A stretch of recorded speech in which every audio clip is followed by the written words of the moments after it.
And we're not saying that stretching is bad, but what we're saying is that there's some things that we have to consider when we're stretching. We're saying it's not the best idea for every single human on earth. So it's interesting because if stretching was the answer to tight muscles, then no one would be having tight muscles. Welcome to the Exercise is Health podcast, where we're talking about exercise, health, and the interconnectedness of the two. We are your hosts, Charlie and Julie, and we will be coming to you every single week from our studio, Muscle Activation Schaumburg. Hey, welcome back everybody to the Exercise is Health podcast. We are your hosts, Charlie and Julie, and we are coming to you from our studio, Muscle Activation Schaumburg in Schaumburg, Illinois. Now, at Muscle Activation Schaumburg, we believe your health is your most valuable asset. Your health is one of the biggest influencers of the quality and quantity of time that you have. And while there are many aspects of health, our expertise is exercise. Exercise has been proven time and again to not only improve your health, but also increase your longevity and improve your quality of life. And if you are looking for a way to get the quality of workouts that we do here at Muscle Activation Schaumburg with our clients, enroll in our virtual membership program. This is a program that you can do at any gym you go to, and it's exercise that's guided by us. So if you're thinking to yourself, you know what, I would love to work with a trainer like Julie. I would love to work with a trainer like Charlie, but I'm not anywhere near Schaumburg, or I am in Schaumburg, but I work out at a different gym. That's okay. This is exactly why we created our virtual membership program. So head to matschaumburg.com, click on the membership tab to learn more and enroll in the virtual membership program. Now today, we are talking about a topic that helps you to keep exercising, and it's one of our specialties here at Muscle Activation Schaumburg. It's something that we get so excited about when we tell people about this, and it is muscle activation techniques. And specifically, so often we come across people who say to us, you know what, I would really love to be exercising, but oh my gosh, my hamstrings, they are tight. And every time I try to work out, they just get even more tight. I don't know. I feel like I've tried everything. I feel I have no idea what to do anymore because it just feels like my muscles and my hamstrings specifically are so chronically tight. We hear this all the time, and today we want to discuss that. You know, we even hear people complaining about their tight hamstrings, even if they don't have tight hamstrings. It's just such a common catch-all phrase, like, I've got tight hamstrings, that's why my back hurts, or, you know, I've got tight hamstrings because so-and-so said so.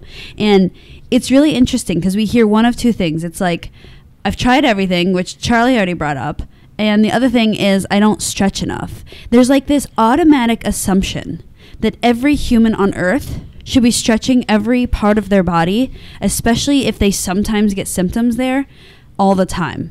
And like the people that are dedicated to stretching, they like do it twice a day. It's like a religion. It's like they're doing it all the time, right? And we're not saying that stretching is bad, but what we're saying is that there's some things that we have to consider when we're stretching. We're saying it's not the best idea for every single human on earth, because that's what's really, I mean, I think that's how it's commonly accepted as right now. It's like, I should be stretching, and however much I stretch, I should be actually doing more than that.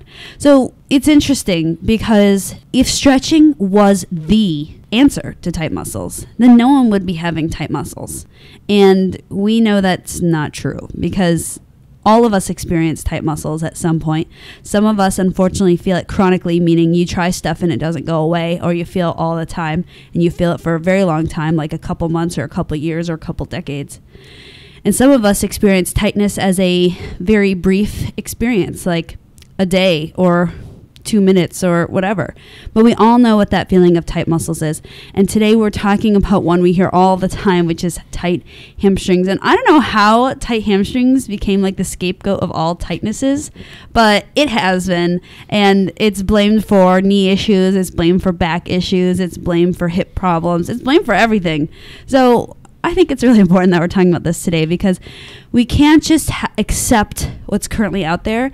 Remember, part of our mission in doing this podcast is to help you rethink things. So we're hoping to have this conversation today so that you can be thinking about your tight hamstrings in a new light. So we want to propose that there may actually be something that you haven't tried if you're sitting there thinking, I have really tight hamstrings and I've tried everything. And we also want to propose that your tight hamstrings may actually have nothing to do with how much or how little you stretch, that there are other considerations and other factors involved in what you're experiencing as tight hamstrings. So the whole notion of I've tried everything and the notion of, well, I should just stretch more, both of those may not actually hold that much water as we get through our discussion today. So you've probably seen the title of this podcast, which is a new approach to quote unquote solving hamstring tightness. And we created this title because most people, when they're thinking about a symptom in their body, you're looking for a solution, right? Why not look for a solution? I want to find something that's going to get rid of the problem I'm experiencing. And the problem we're talking about today is muscle tightness, specifically in the hamstrings. Now, what's really interesting about the body is the body adapts to its environment.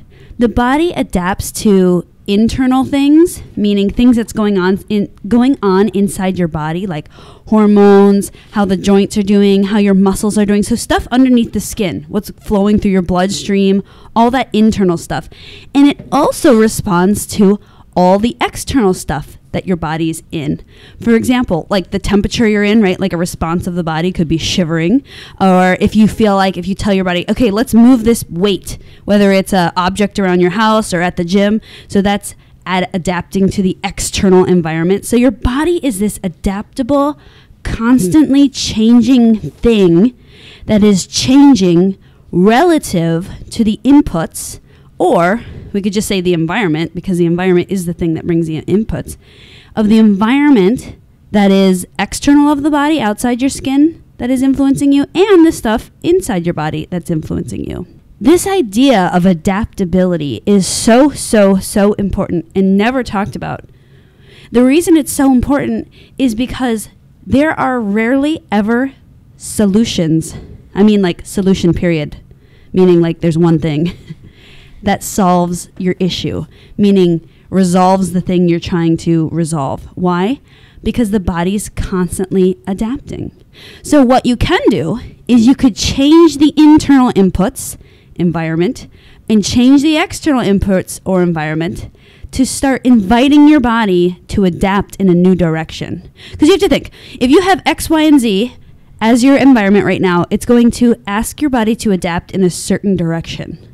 Now, if you're experiencing something you don't like, or your body's responding in a way you don't like, you can't just veer your body to adapt in a new direction. You have to change the environment externally and internally to ask your body to start changing in this new direction.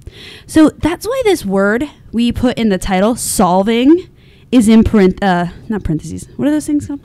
Quotes. I'm air quoting, but I'm saying parentheses. So we put solving in quotes because there's really not like, okay, do this and everything's solved. It's, hey, let's put your body in a new environment so it has a new thing to adapt to that's more favorable to something that you are looking for. Yeah, I guess they're technically called quotation marks, but we'll just call them quotes. It. So, Julie, that's such a great point. We need to ask, before we start deciding whether something is bad or something needs to be gotten rid of, is, well, what might be causing this thing? What might be causing this tightness? Or why might this tightness be there? Is it purposeful? Is it serving some kind of purpose? Is it intentional from the body? Or is the body making a mistake by causing your hamstrings to feel tight? And we want to propose that there are at least two potential considerations when deciding whether or not this hamstring tightness needs to be gotten rid of. And there may be a whole lot more, but for the sake of brevity, we want to discuss these two. We want to use some of our favorite analogies to help kind of explain this concept of the idea that what you're experiencing as far as hamstring tightness may actually be very purposeful and may be for your benefit, even though it can be rather uncomfortable. So the first analogy that we like to talk about is this walking on ice analogy. Okay, so Right now in Chicago, it's, the dead of winter. It's super frigidly cold today. And actually, I was going out for a walk this morning, as I do most every morning. And I'm walking along on the sidewalk, and there's a lot of snow on the sidewalk. And all of a sudden, I step on some snow, and I find out that it's not just snow on the sidewalk, but there's ice underneath that snow. So if this has ever happened to you, you can probably imagine what's happening in my body. Like all of a sudden my foot hits that ice, and my left foot hit that ice and it just slipped forward. And what do you think my body did? Did it go completely limp? When you step on ice, does it go completely limp? Or what'd you do? You tighten up, and that's exactly what happened to me this morning. My left foot hit the ice, my right foot stayed on the dry pavement, and immediately as my left foot slipped forward, my whole entire body tightened up. From head to toe, everywhere I tightened up. Now, that tightness that happened, that was a really good thing, right? I mean, what would have happened had my body gone completely limp when my foot hit the ice and I slipped forward?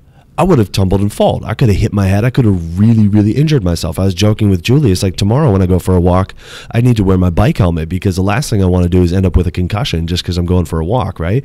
That's a bad start to the day. We could find out if you can do the splits. Right? Actually. Exactly. So what happens is your body immediately tightens up. Why? So you don't fall down. Because guess what? Having that momentary tightness is a very good thing to protect the rest of your body, to protect your body so you don't slip and fall and hit your head, to protect your joints so your joints don't move too far. Have you ever seen the videos of the extreme workout people that are doing some kind of crazy exercise and all of a sudden one of their joints goes too far? Or like the people that are doing martial arts and all of a sudden one of their joints goes too far? Like nobody looks at that and goes like, oh, now that's a great stretch. That's what I need to be doing. Like your guttural instinct is just like, oh, that just looks horrible. That's going to take months to recover from if they ever do. So what's your body's internal response to your joints being moved too much or your body being put in a compromised position? Your muscles tighten up in order to protect you. Now, when this happened to me this morning, my muscles, like I said, immediately tightened up. Well, to get rid of that tightness, what do you think I had to do? Do you think I had to stop my walk right there and go into this like total body stretch or do some kind of total body relaxation technique? No. If you've ever stepped on ice, you know very well the only thing you have to do in order to get rid of the tightness is step off the ice, back onto dry pavement, and all of a sudden your body relaxes. Because the threat that was there of slipping and falling or the threat that was there of your joints moving too far has gone away. And so how this relates to what you may be experiencing as far as tight hamstrings is your hamstrings might be tightening up because your body is detecting some kind of instability within it, all right?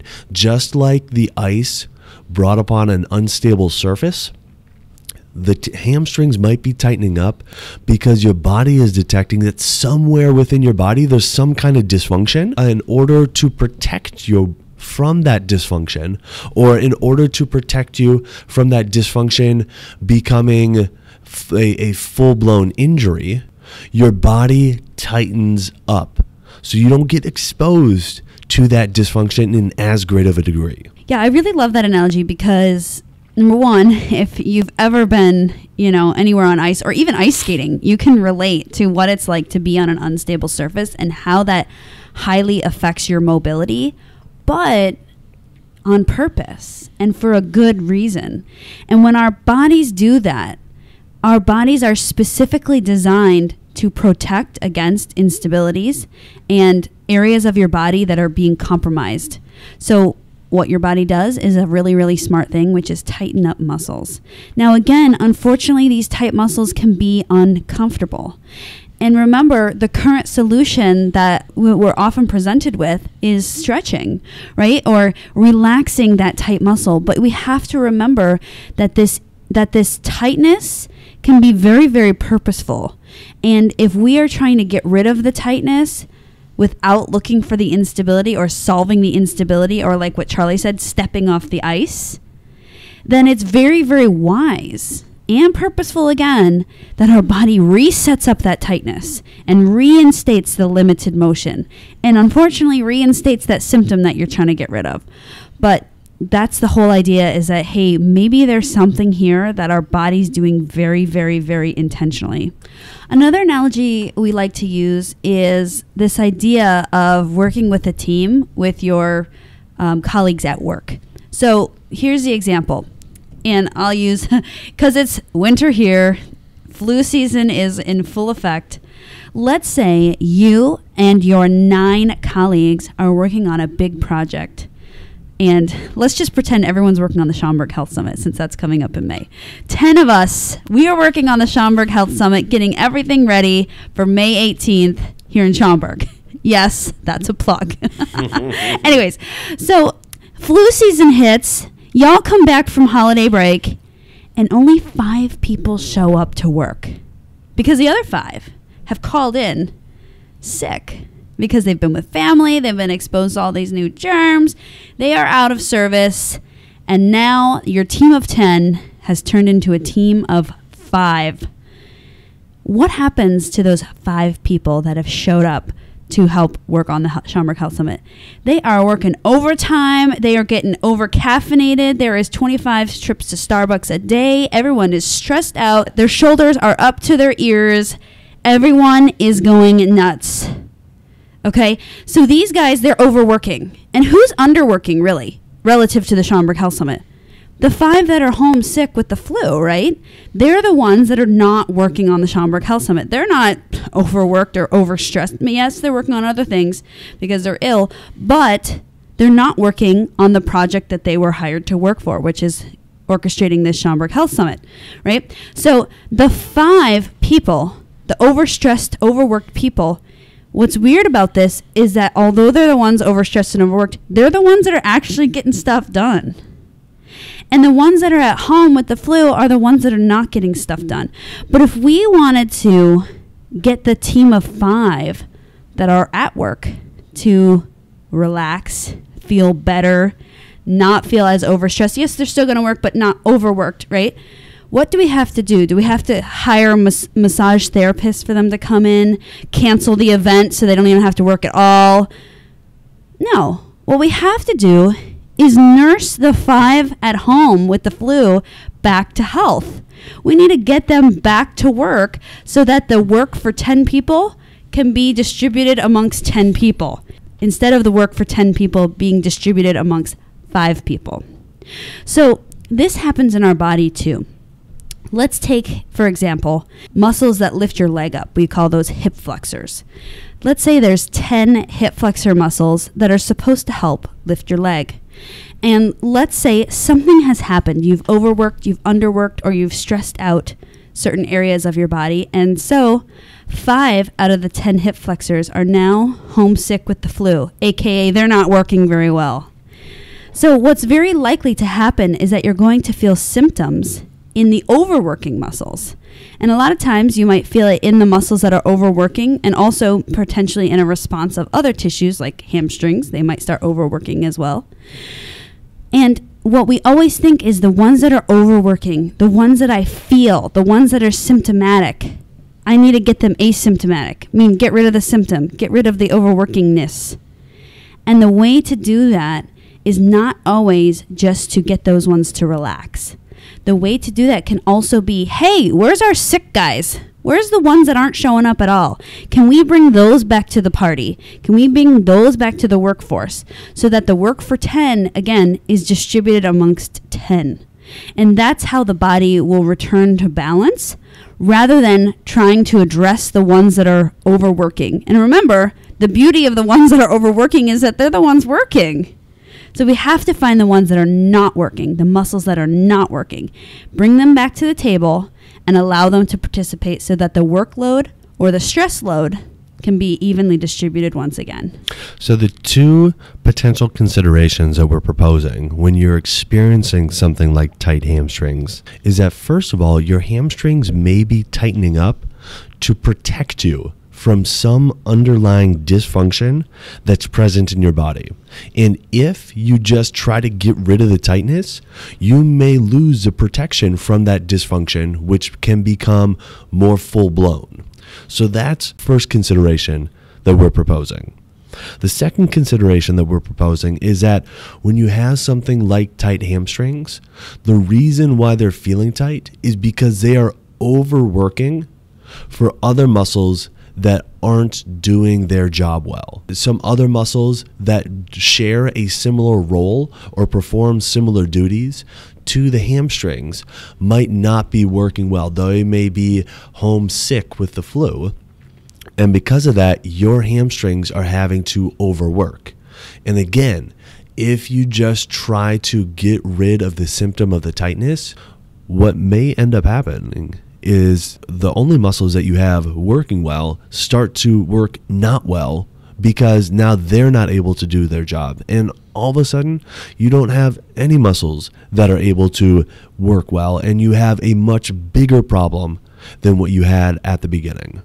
Yeah, it's interesting because, Charlie, as we work with people with muscle activation techniques and we're searching for these muscles that are causing instability or searching for those muscles that are out with the flu, the ones that aren't working well, one of the biggest things that we advise our clients to test out is maybe try not stretching for a little bit. Maybe try not relaxing the tissue for a little bit. And what we find is that the body relaxes a lot more because you're not really working against what your body's trying to strategically put there. So let's jump back to this idea that your body is constantly adapting to our external and internal environments. Remember we brought that up in the beginning because we were playing with this word solving issues. So remember, maybe there's something going on internally in your body, like an instability, a joint problem, a muscle that's not functioning well. And your body is trying to solve a problem and adapt to that instability or lack of function in a muscle. And maybe the solution that your body is currently finding to create is to create tight muscles in the hamstring or create hamstring tightness.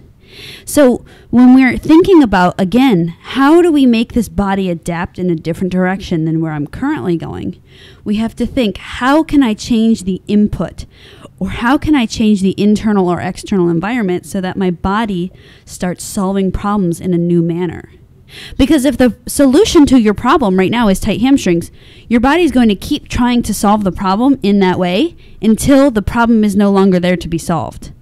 So what MAT tries to do is we try to search for muscles that are not functioning well.